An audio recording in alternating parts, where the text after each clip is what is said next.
Dan jadi pertanyaan adalah apakah 6 karakteristik tersebut itu sifatnya kumulatif atau satu-satu, Bu Ali. Jadi kalau salah satu tidak ada ya nggak apa-apa gitu.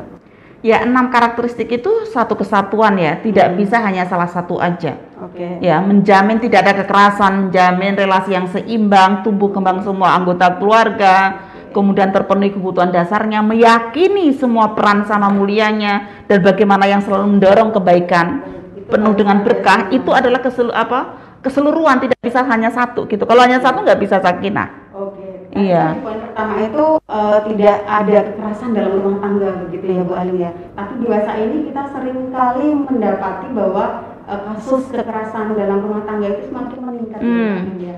Nah, dan masih ini mempertahankan rumah tangganya dengan dalih itu kan aib gitu loh, dan itu urusan privasi. Seperti itu. Jadi dia bertahan dalam rumah tangga yang dia merasakan kekerasan di sana. Itu bagaimana Bu Ali? Iya, jadi kita perlu membedakan ya antara KDRT dan aib. Kalau pasangan kita menyimpan gambar-gambar aneh, itu aib, nggak perlu diomongin ke orang-orang. Tetapi kalau dengan gambar-gambar itu lalu terjadi perselingkuhan, terjadi kekerasan, maka itu KDRT. Nah, persoalannya adalah kalau kita mengalami KDRT, kita mau kemana? Kita mau melapor atau tidak? Di Indonesia sendiri sudah ada undang-undang ya penghapusan kekerasan dalam rumah tangga. Sebenarnya kalau kita mengacu kepada Al-Quran surat An-Nisa ayat 34, asbabul nuzulnya itu adalah tentang KDRT.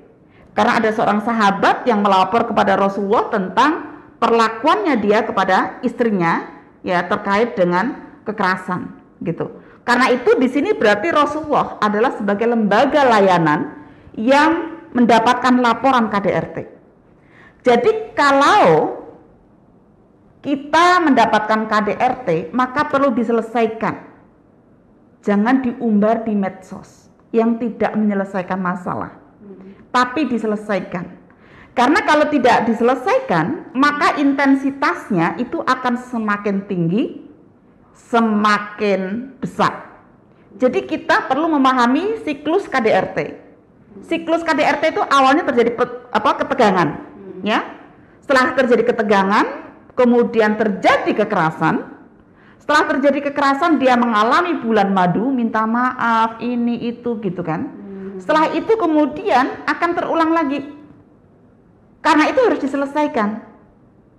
Nah, yang paling penting juga perlu kita pahami ya, kalau kita menggunakan landasan burhani, risetnya Rifka Anissa dan PSKK UGM menemukan bahwa sekitar 75% kekerasan dalam rumah tangga itu karena suami merasa berhak. Nah, kalau merasa berhak, ini berarti persoalannya ada di mana? Bisa jadi di keyakinan. Kadang-kadang dipahami yang selalu punya sikap pembangkangan itu seolah-olah hanya istri. Padahal dalam surat An-Nisa yang lain itu dikatakan, jika kamu khawatirkan suamimu tunusus, maka datangkanlah pihak ketiga untuk mendamaikan. Sehingga suami pun itu juga punya potensi untuk membangkang. Ya, sehingga suami istri itu punya potensi untuk membangkang. Membangkang di sini artinya tidak loyal terhadap nilai-nilai keluarga. Karena itu, ya kalau menurut saya sih kalau terjadi persoalan dalam keluarga ya bukan dipisah tempat tidur, dipukul gitu ya. Tapi bagaimana bulan madu kedua? Duduk bersama, menyelesaikan persoalan yang ada. Gitu. Sehingga kita perlu menyetop ya kekerasan dalam rumah tangga itu ya. Salah satunya adalah dengan mendiskusikan, menceritakan, melaporkan kepada yang berwenang untuk membantu menyelesaikan.